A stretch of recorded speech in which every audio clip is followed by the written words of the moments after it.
अरे 50 को विधायक होगा तो जब चाहेंगे तेजस्वी की सरकार बना लेंगे। तेजस्वी यादव और चिराग पासवान एक बड़े फैक्टर बनकर आ रहे हैं, सितंबर अक्टूबर तक सरकार गिर जाए तो नीतीश के पास अभी भी इस चेकमेट से भी बचने का एक रास्ता है। आरएसएस के सर्वे में चिराग पासवान सबसे पॉपुलर चेहरा बिहार में तेजस्वी के बाद दिखे हैं। हाँ।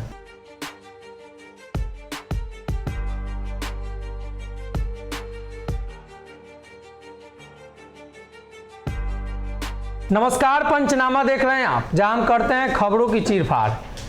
जब चुनाव का वक्त हो तो चुनावी चीरफाड़ होती है और बाकी दिन राजनीतिक चीरफाड़ होती है।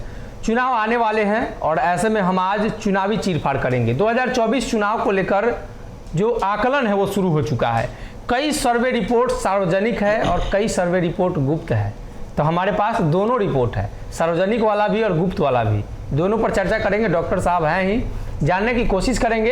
एक सी वोटर का सर्वे रिपोर्ट आया है और उसके पहले भी एक सर्वे रिपोर्ट आया था, कोई एजेंसी के बारे में मैंने आपको बताया था जी, और किसी एजेंसी से आरएसएस ने करवाया था वो। जी, और एक और कोई एजेंसी सर्वे कराई थी अभी कुछ दिन पहले जी। मतलब 2-3 सर्वे रिपोर्ट हमारे पास हैं जिसमें एक भयंकर खुलासा हुआ है। एनडीए गठबंधन पिछड़ रही है और यूपीए आगे बढ़ रही है। आपको लगता है कि एनडीए पिछड़ना, यूपीए का आगे बढ़ना, प्रधानमंत्री मोदी यही सब देख के बौखला गए हैं, नया नया पैतरा रच रहे हैं, तुर्की तक अपना सेना पहुंचा दे रहे हैं, अखंड भारत कर रहे हैं, बलूचिस्तान भारत में मिला देंगे। ये मैंने आपको कहा था आरएसएस वाले सर्वे के बारे में। मैंने आपसे ये भी कहा था कि मेरे बहुत क्लोज पीयर्स हैं जो, चूँकि पीआर का काम मैं कर चुका हूँ, 12 से लेकर 12 से लेकर और 15 तक मेरी टीम काम कर रही थी विभिन्न राजनीतिक पार्टियों के लिए। तो मैंने देखा था कि किस तरीके से सर्वे जो होता है वो होता है। मेरे लड़के कई कंपनियों में काम करते हैं जो उस तरह का काम करते हैं। प्रशांत किशोर की टीम में भी कई लोग हमारे हैं। तो जो सर्वे आरएसएस का बिहार में हुआ था बड़ा इंटरेस्टिंग है, आप जान लीजिएगा इस चीज़ को। तो 2022 में उस सर्वे में कहा गया था कि भाजपा अगर अपना मुख्यमंत्री देना चाहती है तो ये सबसे बेस्ट वक्त है बिहार में।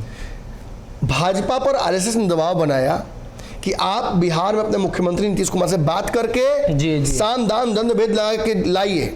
और जब नीतीश कुमार पर दबाव बनाने लगी भाजपा और ये बात नीतीश तक पता चली तो नीतीश ने उसी वक्त तय कर लिया था कि सरकार अब गिरेगी, अब नहीं बच सकती है सरकार। खास बात यह है कि 2022 से 2023 तक में बहुत कुछ बदला। अब महागठबंधन 7 दलों का गठबंधन बना है जिसमें नीतीश का वोट, कांग्रेस का वोट, लेफ्ट की पार्टियों का कैडर और एमवाई और तेजस्वी का I2Z जो है बचा हुआ वो है। कागज पर इस वोट बैंक को जोड़ने पे आपको समझ में आ जाता है। 15% यादव, 17% के आसपास, उतना ही मुस्लिम। उसके बाद आप अगर जोड़ते हैं लेफ्ट का कैडर, कांग्रेस का कैडर और नीतीश का जो भी बच गया है वोट, ऐसा नहीं कि नीतीश कंप्लीटली खत्म हो गए हैं। ये लौकुश तोड़ना नीतीश से अलग ये साबित करता है कि लौकुश वोट में सेंधमारी होगी, बड़ी मजबूत जो है। 100% नहीं होगा। 100% ना उपेंद्र कुशवाहा लेके भागेंगे ना 100% आरसीपी लेके भागेंगे, ये दोनों मिलकर भी 100% नहीं ले पाएंगे। तो नीतीश के पास रहेगा और उस जनाधार को जब आप कागज पर जोड़ते हैं तो लगभग 49 से 50% होता है ये वोट बैंक, जो कि एक बहुत बड़ा वोट बैंक है। इसके बाद इसी वोट बैंक में थोड़ी बहुत सेंधमारी करने के लिए छोटी छोटी पार्टियां हैं, पप्पू यादव हैं, ओवैसी हैं, बसपा है, सपा है, ये सारी पार्टियां ट्राई करती हैं। तो इन पार्टियों से बहुत डैमेज होने वाला नहीं है। क्षेत्रीय स्तर पर हो सकता है छोटा मोटा उटपटांग हो जाए हरकत, भाजपा डमी कैंडिडेट खड़ा करवा दे, अलग बात है, तो वहाँ कर सकते हैं। जैसे गोपालगंज में हुआ, जैसे कुढ़नी में हुआ, बोचहा में जैसे भाजपा फंस गई, ऐसी परिस्थितियां हो सकती हैं। कई जगह पर गियर लग सकता है। ऐसे गियर लग सकता है। लेकिन ओवरऑल अगर बात करें तो लोकसभा के रिजल्ट से पहले सी वोटर का सर्वे जो आया था 2022 से पहले, उस पूरे साल ही सर्वे में ये स्पष्ट मैंडेट आ रहा था कि भाजपा पूरी प्रचंडता के साथ सरकार बना रही है। 300 प्लस सीटें ला रही हैं, 350 सीटें। अब जो सर्वे हुआ है उसमें भाजपा 258 से 70 के बीच में निपट जा रही है। तो समस्या है और ये घटता ही जा रहा है। और बिहार के संदर्भ में जो 2022 में हुआ था सर्वे सी वोटर का, उसमें बताया गया था कि 37 सीटें शुद्धता जीतकर एनडीए बिहार में आ रहा है, जब नीतीश साथ में थे। नीतीश के अलग हटते और महागठबंधन का निर्माण होते ये आंकड़ा 25% तक बढ़ गया है। सी वोटर में 25 सीटें, एक अगर जो सीट लाई थी किशनगंज, तो 25 सीटें बढ़ती दिखाई दे रही हैं यहाँ पे महागठबंधन की। लेकिन उससे भी खतरनाक आरएसएस वाला सर्वे है जिसकी चर्चा तेजस्वी यादव भी कर रहे थे। उस सर्वे में कहा जा रहा है कि लगभग 37-38 सीटें महागठबंधन जीत रही है और 2-3 सीटों पर भाजपा टक्कर दे पा रही है कड़ी। यानी बिहार में क्लीन स्वीप होता दिख रहा है इस सर्वे के हिसाब से। उल्टा हो जाएगा, उल्टा हो जाएगा और इस आंकड़ों के हिसाब से, इन सर्वे के हिसाब से। लेकिन इस सर्वे में एक और खास बात क्या है, देखिए जहां मोदी का जनाधार खिसकता नजर आ रहा है वहीं नीतीश का जनाधार खिसकता इस सर्वे में दिख रहा है साफ तौर पर। पूरा वोट एकजुट करने के बाद नीतीश कुमार का, नीतीश का योगदान जो महागठबंधन के वोट में है वो शून्य हो रहा है, मैंने कहने भर भी नहीं, लिखने भर भी नहीं। और इस सर्वे में साफ तौर पर बताया जा रहा है कि तेजस्वी यादव और चिराग पासवान एक बड़े फैक्टर बनकर आ रहे हैं। चिराग पासवान भाजपा के साथ जा रहे हैं तो भाजपा 7-8 सीटों पर लड़ाई में दिखाई दे रही है। और अगर तेजस्वी यादव की बात करें तो तेजस्वी यादव अगले विधानसभा चुनाव में अपने दम पर सरकार बनाते दिख रहे हैं। नीतीश की आवश्यकता बड़ा खुलासा है तो।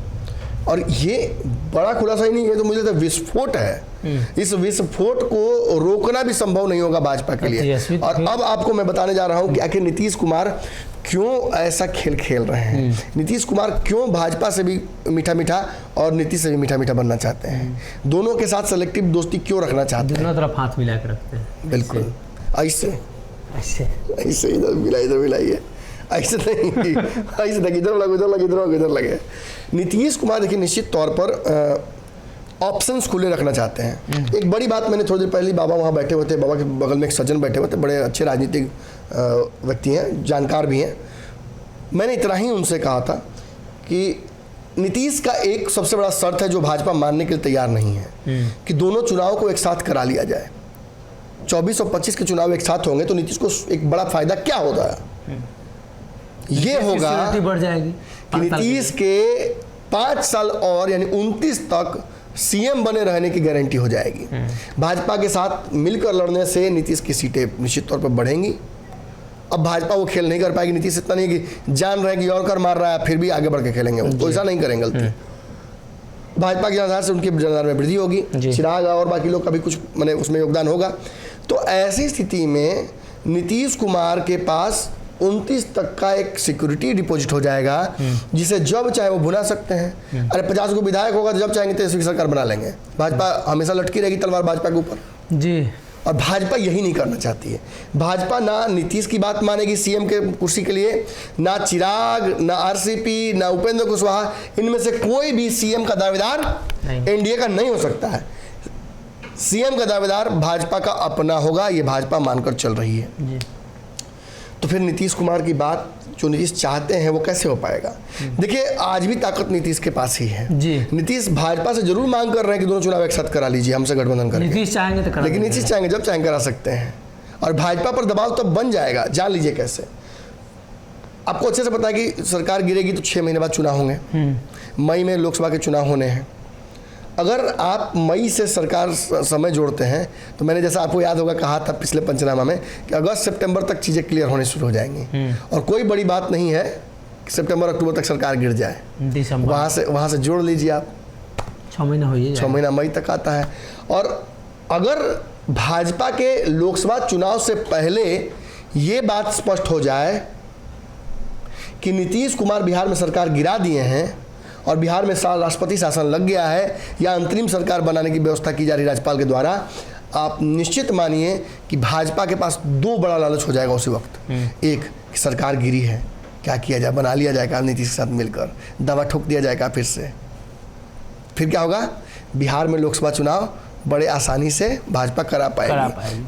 फिर तेजस्वी यादव कहेंगे कि रिमोट से अमित शाह टिपते हैं, यहाँ बढ़ जाता है, वहाँ से अमित शाह टिपते हैं रिमोट से, यहाँ वोट बढ़ जाता है जी। और एक बड़ा फायदा ये भी होगा कि नीतीश कुमार जी को साथ लाने को लेकर 24 के चुनाव को लेकर भाजपा पर दबाव रहेगा कि जब दोनों चुनाव साथ में हो ही रहे हैं तो क्यों ना हम नीतीश के साथ मिलकर चुनाव लड़ें, ताकि जो जनाधार हमारा ओबीसी का खिसकने का डर है वो पूरा हो जाए, मेरा भी फायदा, आपका भी फायदा, आपका भी फायदा। तो नीतीश के पास अभी भी इस चेकमेट से भी बचने का एक रास्ता है, और नीतीश अगर इस राजनीतिक क्लॉज को इस्तेमाल कर देते हैं तो भाजपा बुरी तरीके से फंस जाएगी। मतलब राजनीति में एक्स्ट्रा ऑर्डिनरी है नीतीश कुमार। हाँ, ये है, और इनके पास काट भाज इतना है, अब परिस्थितियां भी इनके अनुकूल हो जाती हैं अपने आप। और अब जो सर्वे आया है इसमें भाजपा तो अपनी प्रासंगिकता नहीं बढ़ा पाएगी। भाजपा के पास एक ही रास्ता है, हम फिर बताएंगे सर्वे के 4 महीने 5 महीने बाद फिर सर्वे के बारे में बताएंगे, और भी कंपनी लग रही है सर्वे में। जब एनडीए का एक मूर्त स्वरूप हो जाएगा जिसमें कुदाल होगा जी, जिसमें सहनी होंगे, चिराग, कुशवाहा, लव कुश, समीकरण के आरसीपी सिंह जी, और भाजपा, ये सब होंगे, तो निश्चित तौर पर इसका विजनाधार बढ़ता दिख रहा है। सवर्णों का एक वोट बैंक है, जिसके अलावा कुछ हद तक इन पार्टियों का भी एक स्टॉक वोट बैंक है, वो जुड़ेगा, और ये जो भी जुड़ता है तो ये भी कम नहीं होता है जी। ये 40% के आसपास वोट बैंक टोटल शुद्धता होता है, ज़्यादा ही होता है, कम नहीं होता है। 13-14% तो खाली मुकेश सहनी का वोट बैंक अगर सही ढंग से इस्तेमाल हो जाए तो जी। और स्पष्टता बहुत जरूरी है चुनाव में, जनता कंफ्यूज रहेगी तो वोट बिखरेगा जी। और ऐसी स्थिति में अगर गठबंधन मजबूत बनता है एनडीए का तो ये चीज़ें बदल सकती हैं। लेकिन कुछ चीज़ जो नहीं बदलेगा वो ये है कि आरएसएस के सर्वे में चिराग पासवान सबसे पॉपुलर चेहरा बिहार में तेजस्वी के बाद दिखे हैं। हाँ। सबसे पॉपुलर चेहरा बिहार में सीएम कैंडिडेट के लिए तेजस्वी यादव हैं जी। सबसे अगर कोई किसी का जानदार बिखरा है बिहार में तो वो नीतीश कुमार हैं। भाजपा जो प्रदर्शन लोकसभा में कर पाई थी उससे बहुत बुरा प्रदर्शन किसी भी स्थिति में उसका हो रहा है। अरे भाजपा ने तो इस बार टारगेट ही 35 रखा है, समझ रही है। जो 39 सीट जीत कर आई थी पार्टी वो रख रही है केवल 35-36 अगर रख रही है टारगेट, तो निश्चित तौर पर उसका इनपुट कह रहा है कि चीज़ें बिगड़ रही हैं। और इसीलिए नीतीश कुमार से के साथ एक विंडो खुला रखा, ओपन रखा है बातचीत का भाजपा ने बिहार में। दोनों तरफ से शर्तें, जैसे चिराग के साथ फंसा हुआ था पेच, शर्त इतनी थी कि संभव नहीं था दोस्ती कर पाना, लेकिन भाजपा ने रास्ता निकाला, वैसे ही नीतीश के साथ भी आगे चल के निकाल सकती है। लेकिन इस सर्वे ने मोदी जी और नीतीश जी का दोनों का नींद उड़ा दिया है। और तेजस्वी चिराग के लिए ये निश्चित तौर पर बिहार के युवाओं के लिए एक बड़ा सौगात है ये जो सर्वे आया। अब कितना सही हो तो आगे चल कर समझ में आएगा। तो कहीं ना कहीं बिहार में एक बार फिर से सत्ता परिवर्तन की जो लहर दिखाई दे रही है, खास तौर पे चिराग और तेजस्वी के पक्ष में वोटरों का रुझान दिखाई दे रहा है। ये साफ बता रहा है कि बिहार की राजनीति में अब आने वाले दिनों में कुछ नया होगा, पुराना कुछ नहीं होगा। ना नीतीश कुमार होंगे ना अन्य लोग जो पुराने हैं, नए नए विकल्प खुलेंगे। और ऐसे में तेजस्वी यादव, चिराग पासवान जैसे युवा नेताओं को बिहार में एक विशेष मौका बिहार की जनता दे सकती है।